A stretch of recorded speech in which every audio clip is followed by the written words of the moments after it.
warahmatullahi wabarakatuh. Kenalin, nama aku Metalviani. Di video kali ini aku mau sharing ke teman-teman tentang tips promil yang aku jalanin sama suami aku sampai akhirnya aku bisa berhasil hamil. Jadi sebelumnya aku mau cerita dulu, aku tuh nikah di bulan September 2020. Nah, setelah aku nikah itu aku nggak ada nunda hamil gitu, jadi bener-bener ya udah sedikasinya gitu. Dan aku dulu mikirnya kayak ya hamil gampang lah gitu ya, jadi aku juga nggak yang promil, mencari tahu tentang promil gitu guys. Ternyata emang namanya rezeki gitu kan, semua kan udah diatur sama Allah ya. Dan itu tuh nggak langsung hamil. Aku pas udah 3-4 bulan tuh kayak mulai agak-agak risih gitu kalau misalnya ditanya sama orang-orang kayak udah hamil atau belum, udah isi belum, kok belum hamil juga, kayak gitu. Itu bener-bener ngeganggu pikiran aku banget gitu. Yang tadinya aku tuh kayak santai aja sih, akhirnya cari-cari informasi tentang promil gitu, tapi aku belum kepikiran untuk ke dokter gitu, jadi bener-bener mau promil mandiri aja gitu kan. Nah akhirnya aku coba tuh kayak konsumsi kayak vitamin gitu, kayak Polamil, terus susu Prenagen aku juga pernah coba, terus apalagi ya, kayak madu penyubur gitu yang diminum suami dan istri itu juga aku pernah beli gitu. Pokoknya berbagai cara lah itu udah aku coba, sampai akhirnya aku tuh pernah datang ke tempat pijat gitu, yang pijat ibu-ibu. Jadi dia kayak pijat rahim gitu, yang katanya tuh udah banyak yang coba urut di ibu ini terus kayak hamil gitu, langsung hamil. Ya aku akhirnya ya coba aja gitu. Ternyata itu aku salah banget guys, aku bener-bener nyesal banget pernah datang ke tempat itu, karena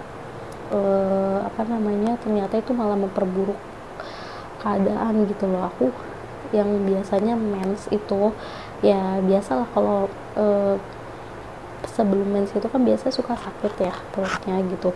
Nah tapi setelah aku pijat rahim di situ, setelahnya itu kan aku mens gitu, dan itu mensnya tuh sakit banget.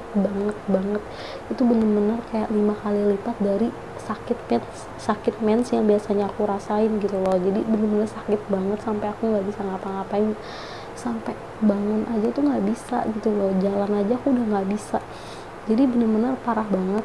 Aku nyesel banget. Pokoknya buat temen-temen tuh jangan pernah coba yang kayak gitu, itu bener-bener salah banget sih guys. Pokoknya aku udah kayak ngelewatin apa aja gitu, aku udah cobain ini itu gitu kan, tapi belum berhasil juga gitu kan. Ya namanya juga rezeki dari Allah gitu kan, anak itu kan titipan, jadi kita nggak bisa ngatur kapan kita mau punya anak gitu, jadi kita cuma bisa berusaha aja gitu kan. So ya akhirnya, tapi alhamdulillahnya tuh di bulan ke-11 setelah pernikahan aku, akhirnya Allah memberikan kepercayaan sama aku. Sekarang aku udah hamil 7 bulan. Aku udah hamil 7 bulan, jadi 2 bulan lagi baby aku launching. Oke, kita langsung aja ke tips-tipsnya. Ini semuanya udah aku catat di notes supaya aku nggak kelewat ya step-stepnya. Nah buat teman-teman tolong banget jangan di skip videonya supaya nggak setengah-setengah gitu loh, karena ini bener-bener aku akan nyebutin secara berurutan gitu. Langsung aja, yang pertama adalah pola hidup sehat. Jadi pola hidup sehat ini penting banget ya guys, jangan sampai kelewat. Pokoknya walaupun gak promil, sebenarnya pola hidup sehat itu penting gitu. Nah apalagi kalau kita yang mau promil. Nah langsung aja, pola hidup sehat yang pertama itu yang aku lakuin, pertama aku minum air putih 2 liter sehari. Ini bener-bener nggak boleh ke skip. Aku bener-bener nggak pernah nge-skip minum air putih ini, sampai aku tuh beli botol yang gede banget yang 2 liter itu supaya aku tuh nggak lupa. Jadi aku udah minum seberapa banyaknya gitu. Itu bener-bener aku bawa ke kantor, tiap hari aku minum pakai botol itu supaya aku mastiin aku bener-bener udah minum 2 liter gitu ya. Nah, yang kedua, tidur teratur dan jangan capek-capek atau begadang. Nah, begadang juga itu benar-benar bagus banget sih guys. Jadi kalau bisa jangan suka begadang. Kayak jam tidur itu kurang lebih 7 sampai 8 jam gitu harus cukup.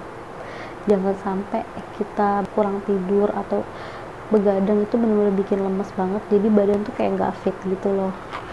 Nah, terus yang ketiga, hindari stres. Stres juga sangat mengganggu hormon, apalagi untuk perempuan gitu ya. Aku bener-bener bukan aku doang, pasti teman-teman juga ngerasain kayak kalau misalkan lagi stres atau lagi capek itu pasti ada masalah di menstruasinya, entah itu di jadwal mensnya jadi nggak teratur, atau mensnya jadi lama banget, siklusnya gitu. Pokoknya ada aja masalahnya kan, karena itu benar-benar sangat mempengaruhi hormon perempuan gitu. Nah, terus yang keempat adalah olahraga. Nah, olahraga di sini yang aku jalanin itu aku ngelakuin yoga promil gitu. Nah, ini bener-bener yoganya tuh bener-bener enak banget, bikin badan aku tuh jadi seger gitu. Kayak aku tuh biasanya gampang capek, gampang pegel, terus kayak lemes gitu, tapi setelah aku rutin ikut yoga ini tuh aku jadi kayak lebih fit gitu loh guys, lebih seger gitu. Nah, untuk video yoganya nanti akan aku taruh linknya di description box, jadi kalian bisa ikutin yoganya. Nah, untuk yoganya itu biasanya aku aku lakuinnya itu di pagi hari setelah sholat subuh gitu, sekitar jam 6, mungkin jam 6 atau jam 7, pokoknya seenaknya teman-teman aja, kayak kapan ada waktu luangnya gitu.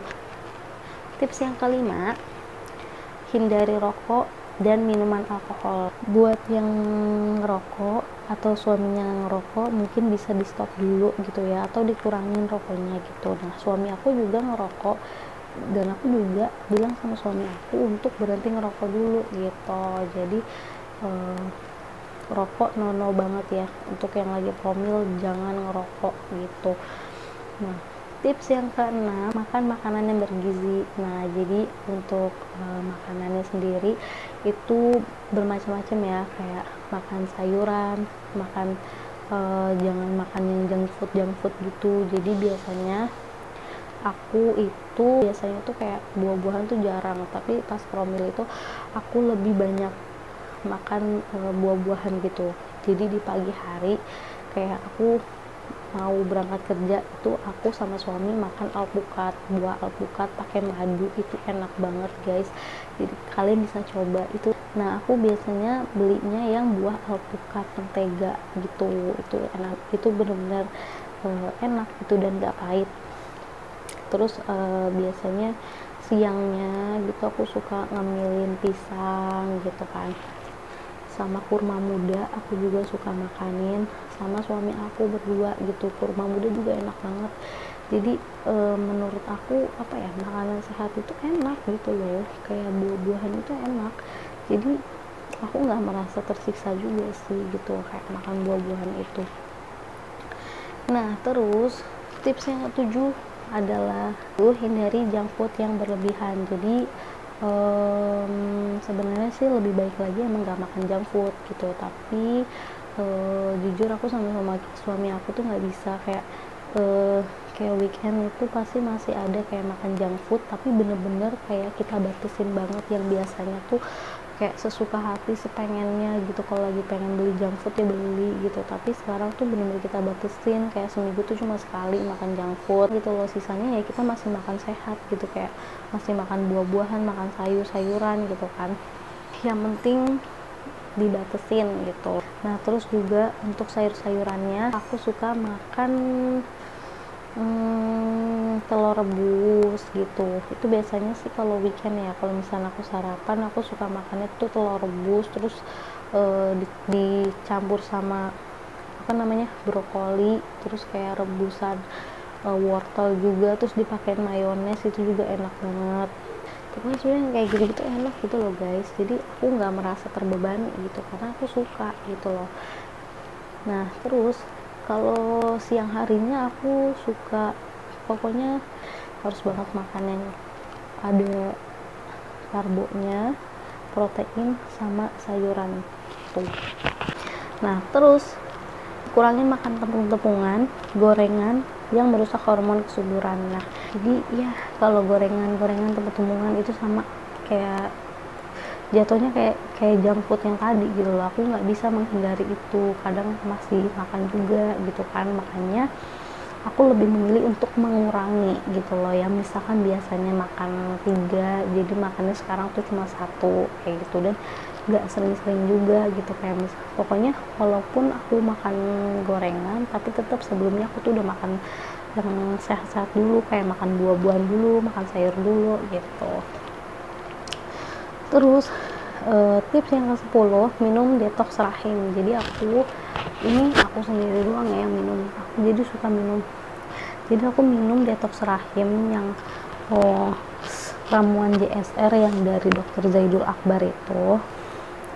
Nah isinya tuh kayak rempah-rempahan, kayak apa tuh, serai, jahe, ketumbar, terus apa lagi gitu aku lupa. Nanti aku kasih link pembeliannya di description box. Itu aku minum selama 7 hari untuk ngedetox rahim aku gitu. Terus tips yang ke-11, minum vitamin pendukung promil gitu. Kayak jadi selain aku ngejalanin pola hidup sehatnya, aku juga tambahin pakai vitamin pendukung. Yang pertama yang aku konsumsi itu adalah habatus sauda. Nah habatus saudanya itu aku minum bareng sama suami aku, jadi aku tahu informasi ini juga dari Dr. Zaidul Akbar. Jadi pokoknya setelah aku ikutin videonya Dr. Zaidul Akbar, aku cobain tuh semuanya. Bener-bener habatus sauda itu aku nggak pernah skip konsumsi sama suami aku. Terus yang kedua juga aku konsumsi minyak zaitun. Nah untuk minyak zaitunnya ini aku konsumsinya tuh yang pil ya, yang kapsul. Jadi aku juga konsumsinya itu bareng sama suami.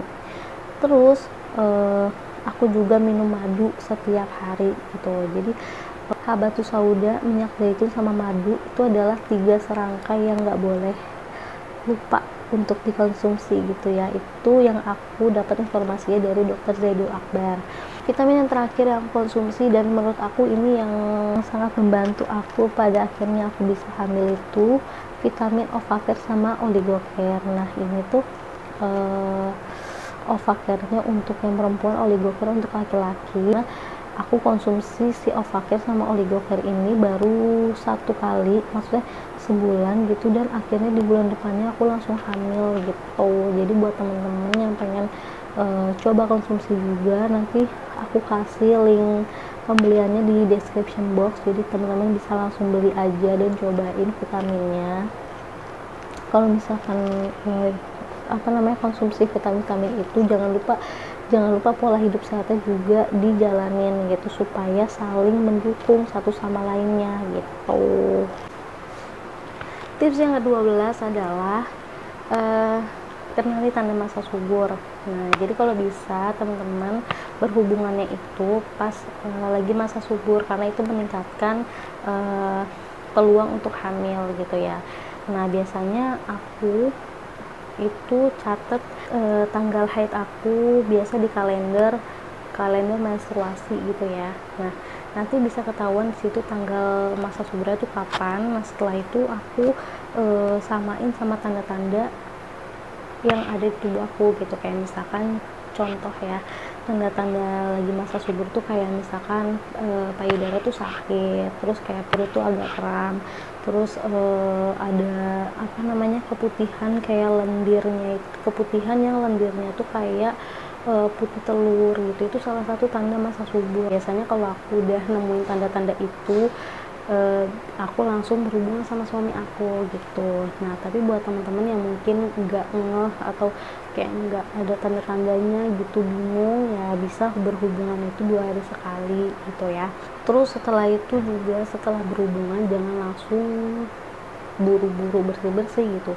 Biasanya kalau misalnya habis berhubungan itu aku biasanya ya aku baringan dulu gitu, aku tiduran dulu selama 30 menit, setelah itu baru aku bersih-bersih gitu.